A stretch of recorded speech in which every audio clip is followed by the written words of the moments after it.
मेरा नाम कीर्ति है। मुझे जिंदगी ने क्या से क्या बना दिया था। मैं तो बहुत ही नॉर्मल सी लड़की थी, ना कभी घर से बाहर निकली थी और ना ही मुझे बाहर की दुनिया के रंग ढंग के बारे में कोई आइडिया था। मगर मेरे साथ जो हुआ उसने सब कुछ बदल कर रख दिया था। मैं सोच भी नहीं सकती थी कि जिंदगी मुझे एक ऐसे मोड़ पर ले जाएगी जहां पर मैं अपने आप को कभी पहचान नहीं सकूंगी। आज भी जब वो मुझे खौफनाक रात याद आती है तो मेरे रोंगटे खड़े हो जाते हैं, क्योंकि इसी रात की वजह से तो मेरी जिंदगी बदल गई थी और मैं भी हमेशा के लिए पूरी तरह से बदल कर रह गई थी। जिस फैमिली से मैं बिलोंग करती थी वहाँ के हालात शुरू से ही ऐसे नहीं थे जो बाद में खराब होते चले गए थे। हमारी जिंदगी पहले इतनी तंग नहीं थी, मगर रात गुजरने के साथ साथ तो सांस लेना भी मुश्किल होने लगा था। कहने को तो हम मिडिल क्लास फैमिली से बिलोंग करते थे, लेकिन ये वहम सिर्फ दुनिया वालों के लिए ही था। घर की चार दीवारी में तो 2 वक्त की रोटी खाना ही मुश्किल हो गया था। हाँ, ये भी सच है कि हमारे हालात शुरू से ही इतने बिगड़े हुए नहीं थे, बल्कि हम लोगों ने तो अपनी जिंदगी में बहुत अच्छा टाइम देखा था। दरअसल मेरे पिताजी एक बहुत बड़ी और खानदानी फैमिली से बिलोंग करते थे। मेरे पिताजी ने 5 बहन भाइयों के साथ अपनी जिंदगी गुजारी थी, मगर जब शादी के बाद उनकी पर्सनल लाइफ की स्टार्टिंग हुई तो उस टाइम वो बिल्कुल अकेले रह गए थे, क्योंकि हालात ही कुछ ऐसे बन गए थे। दुनिया वालों ने मेरे पिता को अकेला छोड़ दिया था। हालांकि उनका ना तो कोई कसूर था और ना ही उन्होंने कोई ऐसी गलती की थी जिसकी उन्हें सजा दी जाए। उन्होंने तो सिर्फ एक ऐसी लड़की को अपना नाम देकर उससे शादी की थी जो एक हादसे का शिकार हुई थी। ये उन दिनों की बात है जब मेरे पिताजी अपने माता पिता और बहन भाइयों के साथ दूसरे शहर में रहते थे। उनका एक बड़ा सा अपना घर था और दादा अपना एक ढाबा चला रहे थे, जहां पर दादा के तीनों बेटे भी उनके साथ देते थे। इस तरह काम भी बहुत अच्छा चल रहा था और जो कुछ भी वो कमा रहे थे वो सब घर में ही आ जाता था। मेरे पिता बहन भाइयों में चौथे नंबर पर थे। मेरे पिताजी से बड़े एक भाई और 2 बड़ी बहनें थीं और एक बहन मेरे पिताजी से छोटी थी। मेरे पिताजी की फैमिली में कोई भी पढ़ा लिखा नहीं था, यहाँ तक कि मेरे पिताजी से छोटे वाले मेरे चाचा ने भी स्कूल की शक्ल तक नहीं देखी थी। और ये सब कुछ इस वजह से था क्योंकि दादा और दादी बहुत ही पुराने ख्यालात वाले थे। उन लोगों के लिए तो रुपया पैसा कमाना ही जिंदगी का अहम हिस्सा था। वो खुद भी पढ़े लिखे नहीं थे, इसीलिए उन्होंने अपने बच्चों को पढ़ाने के बारे में भी नहीं सोचा। मेरे दादा का ये कहना था कि जब हम बिना पढ़े लिखे ही इतना पैसा कमा सकते हैं कि गांव से शहर में आकर अपना घर बना लिया और अपने बच्चों को भी अच्छी जिंदगी देने की पूरी कोशिश कर ली, तो फिर पढ़ाई लिखाई करने से कोई फायदा नहीं। बस इसी वजह से मेरे दादा दादी ने अपने 5 बच्चों में से किसी भी एक को स्कूल नहीं भेजा था और न ही इन लोगों को पढ़ने लिखने का कोई शौक था। बल्कि मेरे दादा के दोनों बेटे मेरे दादा के साथ होटल पर जाने लगे थे और मेरी दोनों बुआ दादी के साथ ही घर में रहकर उनका काम में हाथ बटाती थी। मेरे दादा के बच्चों में काम करने और सीखने की बहुत लगन थी और जल्दी वो अपने पिता के होटल को संभालकर काम को आगे बढ़ाने में उनकी मदद कर रहे थे। और हुआ भी ऐसा ही था। मेरे बड़े ताया जी और छोटे चाचा जी दोनों ही दादाजी के होटल पर बड़ी मेहनत के साथ काम करते थे और सारा का सारा काम वो खुद ही संभाल लिया करते थे। दादाजी तो बस रात को बैठकर हिसाब किताब करते थे। मेरे पिताजी भी अब अपने छोटे और बड़े भाई की तरह अपने पिता के होटल पर जाकर काम करने लगे थे और सारा काम खुद अपनी निगरानी में करवाते थे। यहाँ तक कि जब पिताजी और मेरे चाचा जी होटल पर जाने लगे तो दादाजी ने वो काम भी मेरे पिता के ऊपर डाल दिया, जिसके लिए उन्होंने बाहर से लड़के रखे हुए थे। दादाजी का कहना था कि जब छोटे से छोटा काम मेरे बेटे खुद करेंगे तो उन्हें अपनी जिम्मेदारी का एहसास होगा, उन्हें पता चलेगा कि काम कैसे किया जाता है और तभी वो आगे चलकर ढाबे के लड़कों से काम करवा सकेंगे। ऐसे ही मेरे पिताजी के दोनों भाइयों ने काम संभाल लिया था, इसलिए पिताजी और चाचा को भी ये सब बिल्कुल भी अजीब नहीं लगा था। जिस टाइम पिताजी ढाबे पर जाने लगे थे उस टाइम उनकी उम्र 17 साल थी, जबकि मेरे चाचा जी 15 साल के थे। तब मेरे पिताजी 20 साल के हो गए। उन्हें कुछ पता ही नहीं चला और गुजरते हुए टाइम के साथ इतने सालों में उन्होंने बहुत कुछ सीख लिया था। बल्कि अब तो वो अपने पिता और भाइयों की गैर मौजूदगी में अकेले ही ढाबे को संभालने के लायक हो चुके थे। ढाबे के रिसेप्शन पर मेरे ताया जी और मेरे पिताजी बैठते थे, जबकि चाचा भी बाकी कामों को निपटाने में लगे रहते थे। जिस तरह से ढाबे और कामकाज में दादाजी की मर्जी चलती थी, इसी तरह घर और घर के मैटर्स में भी मेरे दादाजी की ही मर्जी चला करती थी और घर के सारे औरतों वाले मामलात मेरी दादी के हिसाब से चलते थे। इस मामले में तो दादाजी भी दादी के मैटर में कोई दखलंदाजी नहीं करते थे और ना ही दादी अपने पति और अपने बेटों के मैटर में कुछ बोलती थी। दोनों पति पत्नी ने अपनी अपनी जगह अपनी अपनी जिम्मेदारियों को अच्छे तरीके से संभाल कर रखा हुआ था। बच्चों की परवरिश और उनकी जिम्मेदारी के बाद मेरे दादाजी की उनकी दोनों बड़ी बेटियों और बड़े बेटों की शादी करना था। दादी ने तो शुरू से ही सबसे इस बात को कह रखा था कि वो बहुएं भी अपनी मर्जी से लाएंगी और बेटियों के रिश्ते भी जहां उनकी मर्जी होगी वो वहीं पर तय करेंगी। दादी जी ने अपनी बात को निभाते हुए सबसे पहले अपने एक बड़े बेटे और बड़ी बेटी का रिश्ता देखा था। यहाँ तक कि ना उन्होंने अपने बेटे को लड़की की फोटो दिखाना जरूरी समझा था और ना ही अपने बच्चों की मर्जी जानने की कोशिश की थी। उन्हें पूरा यकीन था कि उनके बच्चे कभी भी उनकी मर्जी के खिलाफ नहीं जाएंगे और ऐसा ही हुआ था। मेरे बड़े ताया जी और मेरी बुआ जी ने अपनी माँ के हुक्म पर सर झुका दिया था और उनके फैसले का पूरी तरह से मान किया था और इस तरह उनकी शादियां भी दादी की पसंद से हो गईं। दादी बहुत खुश थी कि उनकी बेटी को भी उनकी पसंद की ससुराल मिली थी और उनकी बहू भी उनकी पसंद की थी और उनकी मर्जी के मुताबिक चलती थी। जैसा सोचकर उन्होंने ये रिश्ते तय किए थे वैसा ही बाद में उनका फल मिला था। मेरी दादी ने मेरी ताई जी को भी वैसा ही पाया था जैसी वो ख्वाहिश करती थी। लेकिन कुछ दिनों के बाद ही मेरी ताई जी घर के तौर तरीके और घर की जिम्मेदारियों को अच्छी तरह से निभाने में सफल हुई थी। दादा और दादी बहुत ही पुरानी सोच रखने वाले लोग थे और इत्तेफाक से उन्होंने अपनी मर्जी के मुताबिक ही जिंदगी गुजारी थी। मेरे दादा दादी को कभी पैसे की कोई कमी तो नहीं थी। 3 बेटों के माता पिता बनने के बाद तो उन्हें ऐसा लगता था जैसे वो अपनी जिंदगी में जो चाहे करें, क्योंकि उनका भाग्य उन पर मेहरबान था। उन्होंने जो चाहा उन्हें वो सब कुछ मिला था। भगवान की कृपा से उनकी जिंदगी में किसी तरह की कोई कमी नहीं थी और ना ही कभी उन्होंने बुरे हालातों के बारे में सोचा था और ना ही बुरे हालात को देखा था। इसलिए वो कभी किसी की परेशानी भरी तकलीफ में ना तो कभी उसके दुख को समझ सकते थे और ना ही सोच सकते थे। फिर जब मेरी बड़ी बुआ की शादी भी अपनी मर्जी के साथ कर दी और उनको दामाद भी उनकी मर्जी के मुताबिक मिल जाए तो मेरी दादी बहुत खुश थी। और फिर नंबर था मेरे पिताजी की शादी का। अब उन्होंने मेरे पिताजी के लिए भी लड़की तलाश करनी शुरू कर दी थी। मेरे पिताजी अपने बाकी बहन भाइयों से काफी इंटेलिजेंट और स्मार्ट थे, इसीलिए दादी मेरे पिताजी को अपना राजा बेटा कहकर पुकारती थी, क्योंकि मेरे पिताजी अपने बाकी सब बहन भाइयों में मेरी दादी के सबसे ज्यादा लाडले बेटे थे। उसकी एक वजह ये भी थी कि बचपन में मेरे पिताजी बहुत ज्यादा बीमार हो गए थे और भगवान ने उन्हें दूसरी जिंदगी दी थी, जिसकी वजह से मेरी दादी बहुत परेशान हो गई थी। तो दादी ने अपने दूसरे नंबर वाले बेटे को हमेशा अपने दिल से लगाकर रखा था। बाकी सारे बच्चे भी मेरी दादी के लिए बहुत ही अहम और ख़ास थे, मगर पापा की बात कुछ और ही थी। यही वजह थी कि मेरी दादी को मेरे पिताजी से कुछ ज़्यादा ही उम्मीदें थीं और पिताजी भी अपने माता पिता से बहुत ज़्यादा प्यार करते थे। उनकी मर्जी के बिना और उनके हुक्म के बिना दादा और दादी कोई भी काम शुरू नहीं करते थे। जब बड़े भैया की शादी को 3 साल गुजर गए और उनके यहाँ एक बच्चा भी हो गया था, तब दादी ने पिताजी के लिए लड़कियां देखना शुरू कर दी। पिताजी को इस बात पर कोई एतराज नहीं था कि उनके माता पिता किस जगह और किस लड़की से उनकी शादी करवाना चाहते हैं, बल्कि वो तो अपने माता पिता की मर्जी पर ही सब कुछ छोड़ चुके थे। लेकिन अब उन्हें ये नहीं पता था कि उनकी जिंदगी में कुछ ऐसा भी होने वाला है जिसकी वजह से उनकी जिंदगी पूरी तरह से मोड़ ले लेगी। ये उस समय की बात है जब दादी ने पिताजी के लिए एक लड़की को पसंद भी कर लिया था और उनके साथ मेरे पिताजी का रिश्ता भी पक्का हो गया था। वो लड़की भी मेरे पिताजी की तरह ही खूबसूरत थी और बहुत अच्छे परिवार से बिलोंग करती थी। वो अपने माता पिता की इकलौती बेटी थी। उसके परिवार वाले काफी अमीर लोग थे, इसलिए दादाजी को अपने लाडले बेटे के लिए ये रिश्ता बिल्कुल परफेक्ट लग रहा था। इस रिश्ते में इनकार करने की कोई वजह ही नहीं थी।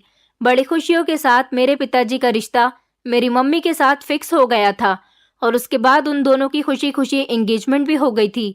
मेरे पिताजी भी खुश थे क्योंकि मेरी मम्मी के अंदर कोई कमी ही नहीं थी। मेरी मम्मी देखने में अच्छी होने के साथ साथ बिहेवियर की भी बहुत अच्छी थी। मेरे पिताजी की खुशी का कारण यही था क्योंकि वो पहले भी मम्मी को देख चुके थे। दरअसल मेरी मम्मी मेरे दादाजी के दोस्त की बेटी थी और उन लोगों का एक दूसरे की फैमिलीज में काफी आना जाना तो नहीं था, लेकिन फंक्शंस में दोनों की फैमिली एक दूसरे के घर चली जाती थी। मेरे बड़े ताया जी और बुआ जी की शादी में मेरी मम्मी चली गई थी, तभी मेरे पिताजी ने मम्मी को देखा हुआ था। 1-2 बार ऐसा हुआ था कि दादी लड़की वालों के घर चली गई थी, तो मेरे पिताजी ही दादी जी को छोड़ने के लिए मेरी मम्मी के घर जाते थे। मेरे पिताजी और मम्मी की एंगेजमेंट के बाद सब कुछ बहुत अच्छा चल रहा था और शादी के सिर्फ 2 महीने ही रह गए थे और उनकी शादी की तैयारी चल रही थी। मगर 2 महीने पूरे होने से पहले ही मम्मी के साथ एक ऐसा हादसा हो गया था जिसके बारे में कभी किसी ने नहीं सोचा था। दरअसल मम्मी का क्लासमेट मम्मी को पसंद करता था और वो उनके ही पड़ोस में रहता था। वो मेरी मम्मी से शादी भी करना चाहता था, मगर मेरी मम्मी के माता पिता ने मेरी मम्मी का रिश्ता वहां पर नहीं किया, क्योंकि वो लड़का बहुत आवारा और पूरे मोहल्ले में बदनाम था और उसका उठना बैठना अच्छे लोगों में बिल्कुल भी नहीं था, बल्कि वो तो हमेशा अपने मोहल्ले में गुंडागर्दी करने के लिए फेमस था।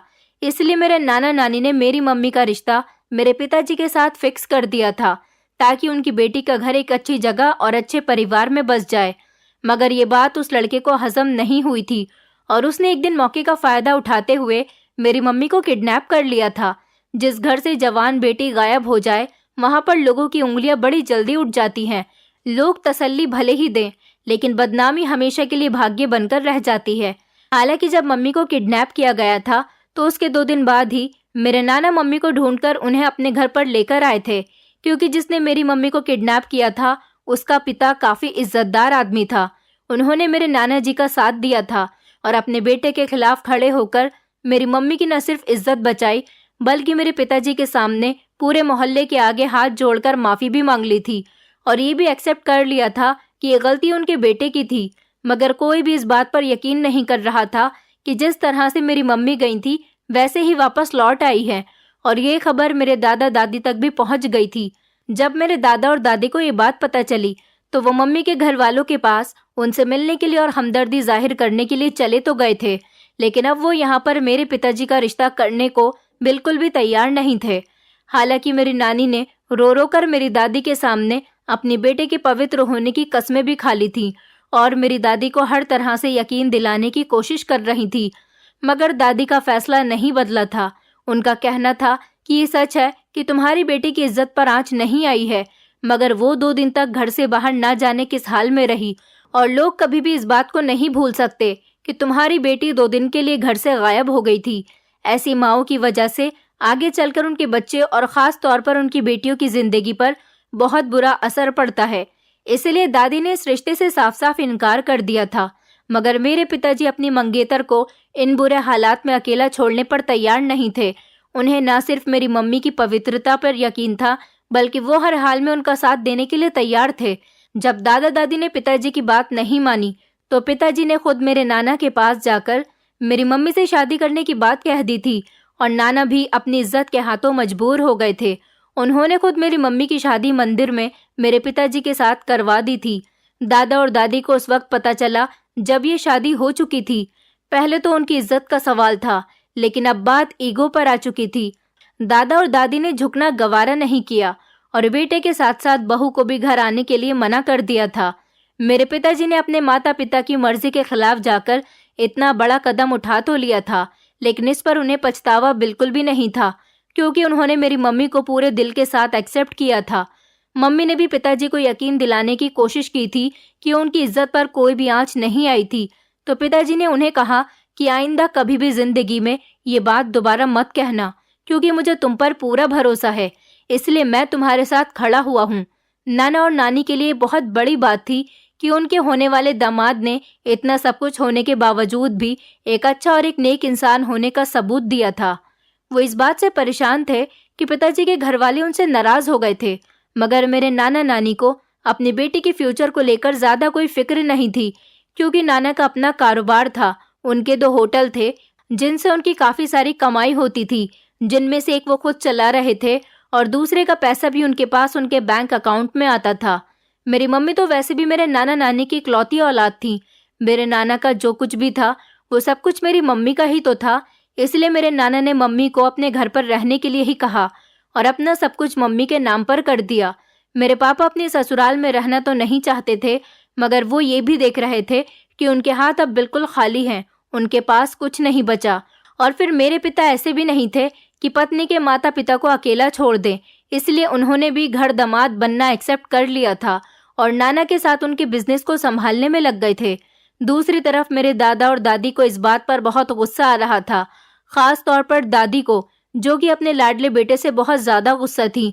वो तो किसी भी हाल में अपने लाडले बेटे को माफ़ नहीं करना चाहती थी। उनके हुक्म पर ही बाकी सब बहन भाइयों ने भी मेरे माता पिता से सारे रिश्ते नाते ख़त्म कर दिए थे। हालांकि मेरे पिताजी अपनी शादी के बाद 2-3 बार ढाबे पर भी गए थे और घर में अपनी माँ से मिलने उनके पास भी गए थे, मगर उन्हें बेइज्जत करके उन्हें घर से भगा दिया गया था। दादी ने तो मेरे पिताजी को घर में घुसने की परमिशन भी नहीं दी थी। आखिरकार उदास होकर मेरे पिता ने किस्मत के इस फैसले को एक्सेप्ट कर लिया था और अपनी नई जिम्मेदारियों को निभाने में लग गए थे। 1 साल किस तरह से गुजर गया था कुछ पता ही नहीं चला।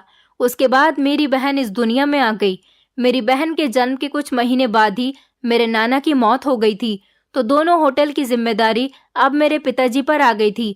पिताजी अपने परिवार और अपनी गृहस्थी के साथ बहुत खुश थे, मगर उनका दिल बेचैन रहता था क्योंकि उनके माता पिता भी इसी शहर में रहते थे और बहन भाई भी। मेरे पिताजी को पता चला था कि दादा दादी ने उनके छोटे भाई की भी शादी कर दी है और उनकी शादी पर ना तो किसी ने मेरे पिताजी को बुलाया था और ना ही किसी ने याद किया था। मेरे पिताजी के लिए ये बात बहुत ही परेशान कर देने वाली बात थी कि एक ही शहर में रहते हुए ना तो वो अपने परिवार से मिल सकते थे और ना ही उनके पास जा सकते थे।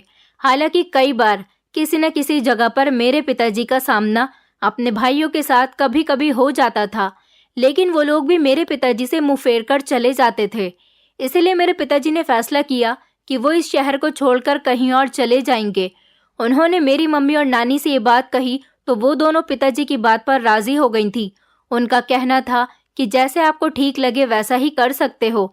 फिर मेरे पिताजी ने अपने दोनों होटल और घर बेचने का फैसला कर दिया था और दूसरे शहर में पिताजी ने एक बड़ा सा बंगला तैयार करके अपना वहीं पर बिजनेस सेट कर लिया था। इस सब में लगभग 6 महीने लग गए थे और मेरे पिताजी हमेशा के लिए उस शहर को छोड़कर दूसरे शहर में शिफ्ट हो गए थे। ये फैसला करना भी मेरे पिताजी के लिए आसान नहीं था, मगर अपने बच्चों की भलाई के लिए मेरे पिताजी ने ये कदम उठाया था, क्योंकि वो नहीं चाहते थे कि उनके बच्चे बड़े हो जाएं तो उन्हें उनके ददीहाल की तरफ से ऐसे बिहेवियर्स का सामना करना पड़े। दूसरे शहर में जाकर रहना और बसना इतना आसान नहीं था। शुरू शुरू में तो किसी का भी दिल नहीं लगता था, जबकि नानी तो बीमार रहने लगी थी। उनकी सारी जिंदगी जहां गुजरी थी अब वो वहां से काफी दूर आ गई थी, मगर बच्चों की खुशी के लिए उन्होंने ये कड़वा घूंट भी पी लिया था। मेरे पिताजी ने जैसे तैसे अपना बिजनेस शुरू किया और हर हालात में खुश रहना सीखा और अपनी जिंदगी की शुरुआत की। मेरी मम्मी का भी वही हाल था। वो तो मेरे पिताजी से इतना प्यार करती थी कि कभी उनकी मर्जी और पसंद के खिलाफ उन्होंने कपड़े तक नहीं पहने थे। हालांकि मम्मी पर किसी भी तरह की कोई रोक टोक या पाबंदी भी नहीं थी। इस सब के बावजूद भी मम्मी कोशिश करती थी कि वो हमेशा पिताजी की मर्जी के मुताबिक ही चले। मेरी मम्मी पापा ने कभी भी एक दूसरे से झगड़ा नहीं किया था और न ही मेरे पिताजी ने मेरी मम्मी को कभी उनके बीते हुए कल के बारे में कोई बात करने दी थी। और फिर नए शहर में बसने के बाद तो ये चांस भी खत्म हो गया था कि कोई जानने वाला या रिश्तेदार उनके जख्मों पर नमक छिड़के। इसीलिए मेरी मम्मी और पिताजी का दिल बहुत सुकून से था कि कम से कम उनके बच्चों को तो ये सब कुछ नहीं सहना पड़ेगा। कुछ महीनों के बाद मम्मी और पिताजी की जिंदगी में एक नया फूल खिला और फिर मैं दुनिया में आ गई। हम दोनों बहनों से पिताजी और मम्मी बहुत ज्यादा प्यार करते थे। नानी हम दोनों बहनों पर अपनी जान छिड़कती थी। मुझे अच्छी तरह से याद है, जब मैंने स्कूल जाना शुरू किया तब सबसे ज्यादा फिक्र मेरी नानी को लगी रहती थी। उनका बस चलता तो वो मुझे कभी स्कूल नहीं जाने देती, क्योंकि मैं उनकी बहुत ज्यादा लाडली थी। वो हर वक्त मुझे अपनी नजरों के सामने रखती थी। मगर बच्चों की शिक्षा और परवरिश भी बहुत अहम थी। सब कुछ बहुत अच्छा चल रहा था, लेकिन अभी भी मेरी मम्मी और पिताजी की जिंदगी में एक बेटे की कमी थी। मगर मेरे बाद फिर मम्मी और पिताजी के आंगन में और कोई फूल नहीं खिल सका था, लेकिन उन्हें इंतजार जरूर रहता था। और फिर जब मैं 8 साल की हुई तो उनका ये इंतजार रंग लेकर आया था और फिर मम्मी ने मेरे नन्हे से भाई को जन्म दिया था। हमारी नानी भी ये खुशी देखकर भाई के जन्म होने के 2 साल बाद इस दुनिया से चली गई थी। मेरे पिताजी और मम्मी की जिंदगी बिल्कुल सेट हो गई थी। उनका अपना बड़ा सा बंगला था और बिजनेस भी अच्छा चलने लगा था। घर में किसी चीज की कोई कमी नहीं थी। बेटियों के साथ साथ मेरे माता पिता का एक बेटा भी घर की रौनक में बढ़ोतरी कर रहा था। हमने अपनी जिंदगी में बहुत सारी फैसिलिटी और खुशियां देखी थी। पिताजी हमारे खाने पीने और हमारी हर चीज का बहुत ध्यान रखते थे। हमें तो रोज जूस पीने की भी आदत हो गई थी। स्कूल की चीजों के अलावा हमारे कपड़े जूते भी पिताजी और मम्मी खुद मार्केट से खरीद कर लाते थे। हमारी जिंदगी अच्छी और सुकून भरी गुजर रही थी और ये सब कुछ मेरे पिताजी की मेहनत की वजह से हो रहा था। खुशी और राहत भरी जिंदगी गुजारते हुए हमने कभी सोचा ही नहीं था कि हमें कभी मुश्किलों का भी सामना करना पड़ेगा। स्पेशली मेरे साथ आगे चलकर क्या होने वाला था, ये तो किसी को कुछ भी नहीं पता था। वैसे तो मैं शुरू से ही बड़ी खामोश बिहेवियर की लड़की थी। हालांकि मेरे भाई बहन ऐसे नहीं थे और ना ही घर में कुछ ऐसा था जिसकी वजह से मैं ऐसी बन गई थी। बस मैं नेचुरली तौर पर ऐसी ही थी। मुझे ज्यादा लोगों में घुलना मिलना बोलना कुछ भी पसंद नहीं था। स्कूल में भी मेरे फ्रेंड्स बहुत कम थे, जबकि मेरे भाई बहन तो हर किसी से दोस्ती कर लिया करते थे। मेरी दीदी मुझसे 2 क्लास आगे थी और हम दोनों के बिहेवियर में इतना फर्क था कि देखने वाले यकीन ही नहीं करते थे कि हम दोनों बहनें हैं। जैसे जैसे हम बड़े होते जा रहे थे, मेरी वही आदत बढ़ती चली जा रही थी। यहाँ तक कि मेरी बहन 10th क्लास में और मैं 8th क्लास में पहुँच गई थी। वो तो अब मुझे समझाती थी कि ये दुनिया ऐसे लोगों के लिए नहीं बनी। ऐसे लोगों के लिए नहीं बनी जैसी तुम हो। दुनिया वाले तो तुम जैसों को कच्चा खा जाएंगे और डकार भी नहीं लेंगे। मगर मुझे अपनी दीदी की बातों पर हंसी आ जाती थी। मैं उन्हें हमेशा एक ही जवाब देती थी कि मैं जैसी हूँ वैसी ही ठीक हूँ। मेरे साथ मेरे पिताजी हैं, इसलिए कोई मेरा कुछ नहीं बिगाड़ सकता। मेरी दीदी मुझे हमेशा समझाने की कोशिश करती थी तो मैं उन्हें चुप करवा देती थी। मेरी बहन जैसे ही 12th तक पहुंच गई और मैं 10th में आ गई, उस टाइम एक रोड एक्सीडेंट में मेरे पिताजी की मौत हो गई थी। ये दुखों का पहाड़ हम पर इस तरह से टूटा था कि हमें अपना भी होश नहीं था। मेरी मम्मी तो जैसे शॉक में चली गई थी। उन्होंने कभी नहीं सोचा था कि वो पिताजी के बिना इतनी लंबी जिंदगी गुजारने पर मजबूर हो जाएंगी। मगर सच तो यही था कि हम सब का सहारा हमें दुनिया में अकेला छोड़कर चला गया था और अब हमें उनके बिना ही जिंदा रहना था। ऐसा तो हमने कभी नहीं सोचा था, मगर अब हमारे पास कोई दूसरा ऑप्शन भी तो नहीं बचा हुआ था। शुरू में मेरे पिताजी के साथ बिजनेस करने वाले और उनके पार्टनर ने पिताजी का बिजनेस संभालने की कोशिश बहुत की, मगर फिर कुछ दिनों बाद उन्होंने भी पैसों के लालच की वजह से मेरे पिताजी के ऑफिस की एक एक चीज को धोखे से अपने नाम कर लिया था, जिसकी वजह से मेरे पिताजी का बिजनेस ठप हो गया था और अब मेरे पिताजी का बिजनेस पूरी तरह से खत्म हो चुका था। अब हमारे पास 2 होटल में से एक होटल बचा हुआ था, उसको मेरी मम्मी ही चला रही थी। लेकिन मेरे पिताजी के बिजनेस पार्टनर ने मेरे पिताजी के दूसरे वाले होटल पर भी कब्जा कर लिया था। अब हमारे पास सिर्फ एक दुकान ही बची हुई थी, जिसे मम्मी ने कहा कि हम इसे किराए पर दे देते हैं ताकि हमें हर महीने किराया मिलता रहे तो हमारा गुजारा करने में आसानी होगी। लेकिन ये हम सब घर वालों के लिए बहुत बड़ा झटका था। हम पूरी तरह से बर्बाद हो चुके थे। एक ही पल में आसमान से हम लोग जमीन पर आ गए थे। खास तौर पर मेरे पिताजी के जाने के बाद तो मैं बिल्कुल ही खामोश हो गई थी। मेरे दिल में तो एक डर सा बैठ गया था, क्योंकि स्कूल से आते जाते हुए अक्सर रास्ते में एक लड़का हमारा पीछा करने लगा था, जिसकी वजह से एक अनजाना सा डर मेरे दिल में बैठ गया था। मुझे ऐसा लगने लगा था जैसे पिताजी के बिना मैं एक कदम भी नहीं चल सकती। हालांकि मेरे पिताजी को दुनिया से गए हुए 1 साल होने वाला था। मेरी दीदी हमेशा मेरे साथ रहती थी, इसलिए मैंने स्कूल जाना बंद नहीं किया था। लेकिन जैसे ही मेरी बहन का इंटर कंप्लीट हो गया था और वो घर बैठ गई थी, तो मेरे लिए जैसे परेशानियों का एक पिटारा खुल गया था। अब मैं स्कूल तो जाती थी और कुछ लड़कियां भी मेरे साथ होती थी, लेकिन मैं बहुत ज्यादा डरती थी। मैंने मम्मी से कहा कि मुझे आगे नहीं पढ़ना, मगर मम्मी मुझे इंटर कंप्लीट करने के लिए कहती रहती थी। एक दिन स्कूल जाते हुए उस लड़के ने मेरा रास्ता रोक लिया। मैं बहुत ज्यादा परेशान हो गई थी और डर की वजह से दूसरे दिन मैंने स्कूल जाने का नाम तक नहीं लिया था। इस डर की वजह से मेरी तबीयत ही खराब हो गई थी। मम्मी ने पूछा तो मैंने मम्मी को सारी बात बता दी थी। मम्मी ने कहा कि वो खुद रोज मुझे स्कूल छोड़ने के लिए चली जाया करेंगी और वापस भी वो मुझे खुद स्कूल से लेने के लिए आ जाया करेंगी। लेकिन मेरा दिल ही नहीं मानता था। फिर मम्मी ने भी मजबूर होकर मुझ पर जोर डालना छोड़ दिया था। वैसे भी हमारे घर के हालात अब इतने अच्छे नहीं थे कि हम रिक्शे का किराया अफोर्ड कर सकते, और पैदल आना जाना अब मेरे बस की बात नहीं थी। मैंने स्कूल छोड़ दिया था। उसके बाद भाई था जो पढ़ रहा था और मम्मी उसे हर कीमत पर पढ़ा लिखाकर उसके पैरों पर खड़ा करना चाहती थी। 1 साल बाद मेरी मम्मी ने मेरी बड़ी बहन की शादी कर दी थी। उसकी शादी हमारे घर के करीब नहीं हुई थी। लड़के की फैमिली बहुत अच्छी थी और उन्हें किसी तरह का कोई दहेज भी नहीं चाहिए था। लेकिन फिर भी मेरी मम्मी ने हमारा बंगला बेचकर मेरी बहन की शादी कर दी और उसे दहेज भी दिया था ताकि उनकी बेटी सुखी रह सके। और बंगला बेचकर हमने छोटा मकान खरीद लिया था। हम उस मकान में रहने लगे थे। मेरी दीदी अपने ससुराल में बहुत खुश थी, पर मेरी मम्मी के दिल को सुकून नहीं मिल रहा था। एक तो उन्होंने अपना पहला कर्तव्य पूरा कर दिया था, दूसरा मम्मी को जैसे तसल्ली हो गई थी क्योंकि मेरी बहन अपने पति के साथ हर हफ्ते हमारे घर पर आती जाती रहती थी। मेरे जीजू बहुत अच्छे थे और वो मम्मी की भी बहुत इज्जत करते थे। दिन इसी तरह से गुजर रहे थे, जैसे तैसे हमारी जिंदगी कट रही थी। लेकिन भाई की पढ़ाई के खर्चे बढ़ने की वजह से गुजारा करना हमारे लिए बहुत मुश्किल होता जा रहा था। हमारे मोहल्ले की कुछ लड़कियां और औरतें फैक्ट्री में नौकरी किया करती थी। मम्मी ने मुझे भी फैक्ट्री के काम करने के लिए कहा था ताकि घर के खर्चे में कुछ आसानी हो जाए। और फिर मम्मी को मेरी शादी के लिए भी तो कोई ना कोई इंतजाम करना ही था।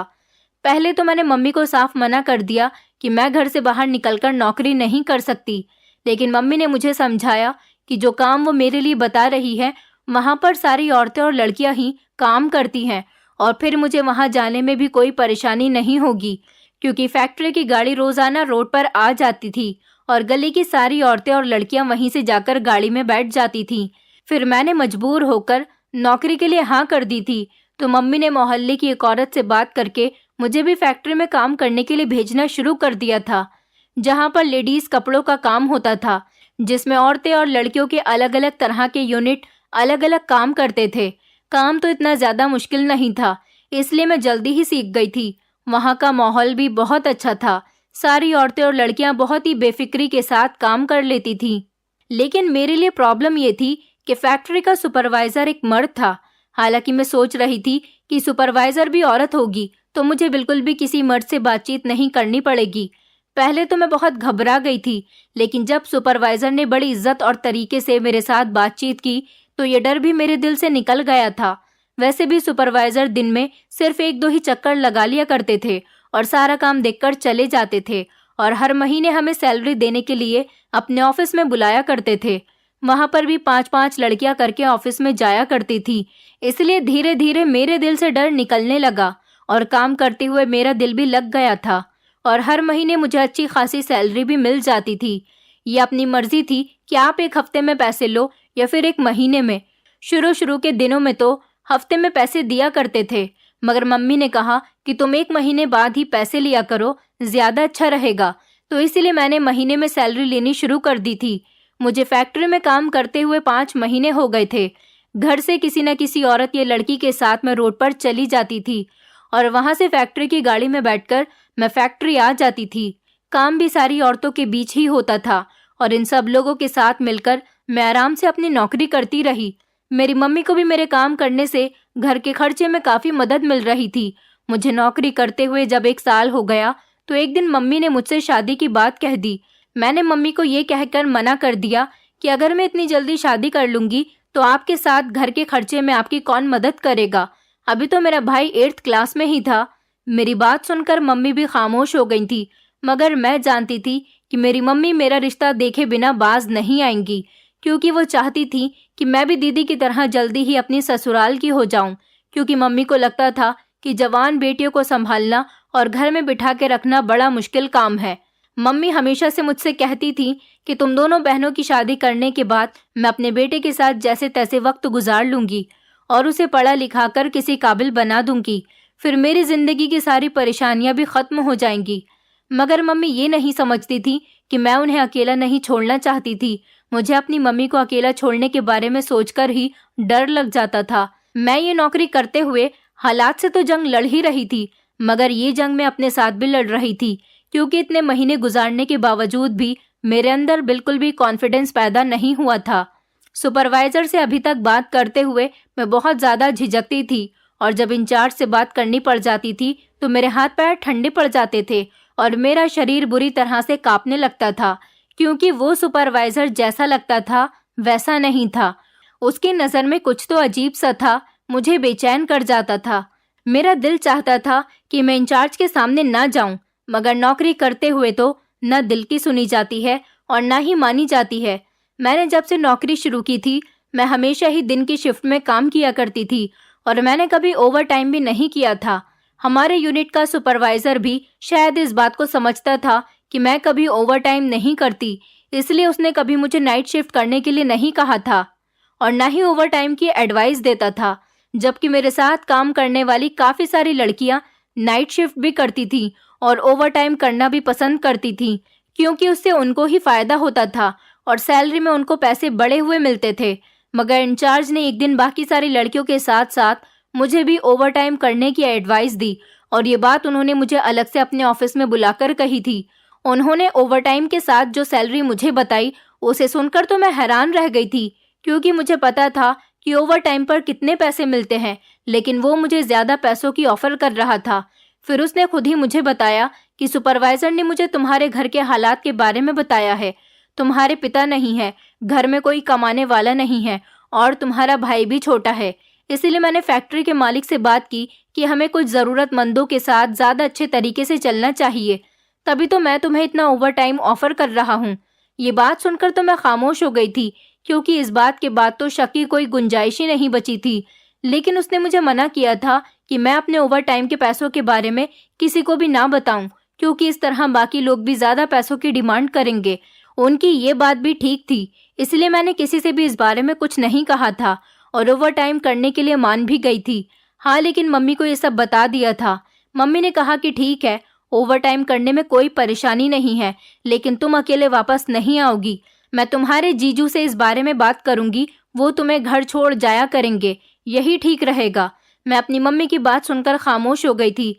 मैंने ओवर टाइम करना शुरू कर दिया था, लेकिन पहले 2-3 दिन तो मुझे गाड़ी में ही वापस आना पड़ा था, क्योंकि इस टाइम पर मेरे साथ 4-5 लड़कियां भी होती थी जो मुझसे पहले स्टॉप पर ही उतर जाती थी। मैं अपनी गली के नुक्कड़ तक गाड़ी में अकेली होती थी। मेरे जीजू अपने काम के सिलसिले में कुछ ज़्यादा ही बिजी थे, इसलिए उन्होंने मम्मी से कहा कि वो कुछ दिनों के बाद मुझे फैक्ट्री से लेने के लिए चले जाया करेंगे। लेकिन एक दिन कुछ ऐसा हुआ जिसने मेरे पैरों तले से ज़मीन निकाल दी थी। मैं उस रात ओवर टाइम करके गाड़ी में बैठने के लिए फैक्ट्री से बाहर निकलने लगी तो इंचार्ज ने मुझे रोक लिया। मैं समझ नहीं पाई थी कि मुझे इंचार्ज क्यों रोक रहा है, लेकिन उसके चेहरे पर आई हुई एक हंसी थी जो मुझे डरा रही थी। मैं चोरी छुपे वहां से निकली थी कि इंचार्ज मेरे पीछे पीछे आ गया। इस वक्त मैं गाड़ी के गेट से निकल चुकी थी, लेकिन गाड़ी का दरवाज़ा खुला हुआ था। मैंने इंचार्ज को देखकर भागना शुरू किया और गाड़ी वाले को आवाज़ देने लग गई थी, मगर वो जा चुका था। तो इंचार्ज बहुत ही शातिराना मुस्कुराहट हंसने लगा था। मेरे तो होश ही उड़ गए थे कि अब पता नहीं मेरे साथ क्या होने वाला है। मगर अचानक से मुझे अपने जीजू की आवाज़ सुनाई दी तो मेरी जान में जान आ गई थी। वो मुझे लेने के लिए आ गए थे और इस टाइम में दिल ही दिल में भगवान का शुक्रिया अदा कर रही थी। मेरे जीजू को देखते ही वो इंचार्ज भी वहां से फौरन गायब हो गया था और मैं अपने जीजू के साथ घर चली आई थी। मैंने इस बात के बारे में किसी को नहीं बताया था, मगर अब मेरे दिल में अजीब सी प्रॉब्लम थी, क्योंकि मैं दोबारा नौकरी पर नहीं जाना चाहती थी और इस तरह नौकरी छोड़कर घर पर बैठ भी नहीं सकती थी। यही सब कुछ सोचते सोचते मैं सो गई थी। लेकिन अगले ही दिन मैं बहुत हैरान रह गई थी, क्योंकि मेरी बहन अपनी सास और पति के साथ मेरा रिश्ता लेकर आई थी। वो अपने देवर के लिए मेरा रिश्ता मांग रही थी। मेरी मम्मी ने तो फौरन खुशी खुशी इस रिश्ते के लिए हाँ कर दी थी, क्योंकि इस रिश्ते में कोई कमी नहीं थी। मेरी बड़ी दीदी भी अपनी ससुराल में बहुत खुश रह रही थी, क्योंकि मेरे जीजू बहुत अच्छे थे और उनका भाई भी बहुत अच्छा और पढ़ा लिखा लड़का था। वो देखने में भी बहुत अच्छा था। मेरी मम्मी ने इस रिश्ते के लिए हाँ कर दी और खुद ही मुझे मना कर दिया कि अब तुम्हें फैक्ट्री में नौकरी करने की कोई ज़रूरत नहीं, क्योंकि जल्दी ही मैं तुम्हारी शादी करके तुम्हें तुम्हारी ससुराल का कर दूंगी। ये बात सुनकर मेरे दिल में एक तसल्ली पैदा हो गई थी, क्योंकि मैं खुद भी नौकरी करने के लिए नहीं जाना चाहती थी। मेरी शादी की डेट फिक्स हो गई थी और 3 महीने बाद मेरी शादी होनी थी और धीरे धीरे हमारे यहाँ शादी की तैयारियां भी शुरू हो गई थी। बंगला बेचने के बाद कुछ पैसे मम्मी ने अपने अकाउंट में डलवा दिए थे मेरी शादी के लिए, क्योंकि मेरी मम्मी मेरी शादी भी इसी तरह धूमधाम से करना चाहती थी जैसे मेरी दीदी की थी। मुझे अपनी शादी की बहुत खुशी थी और मैं सोच रही थी कि अच्छा हुआ बिना किसी मुसीबत का शिकार हुए ही मेरी शादी हो रही है, क्योंकि मैं उन लड़कियों में से थी जिनको मजबूरी की हालत में घर से बाहर निकलकर काम करना पड़ता है। अगर लड़कियां मजबूरी की वजह से घर से नौकरी करने के लिए निकलती हैं तो उन्हें सुकून के साथ नौकरी करने क्यों नहीं दिया जाता। काश लोग घर से बाहर काम करने वाली लड़कियों को भी उतनी ही इज्जत दें जितनी अपने घर की औरतों को देते हैं। इस तरह से तो हमारे घरों की लड़कियों के लिए प्रॉब्लम ही खत्म हो जाएगी। अब आप सबसे मेरी रिक्वेस्ट है कि औरतों की इज्जत करना सीखिए और उनको उनके हिसाब से जिंदगी जीने दीजिए, ताकि वो खुली हुई इस दुनिया में भी अपने दम को घुटता हुआ महसूस ना करें। मेरी शादी हो चुकी है, मैं अपने पति के साथ बहुत खुश हूँ और बहुत तसल्ली भरी जिंदगी गुजार रही हूँ। दोस्तों, उम्मीद करती हूँ आपको हमारी कहानी पसंद आई होगी। कहानी पसंद आई है तो वीडियो को लाइक करें, चैनल पर नए हैं तो चैनल को सब्सक्राइब करें और हाँ, नोटिफिकेशन बेल को जरूर दबाएं ताकि अगली अपडेट सबसे पहले आपको मिले।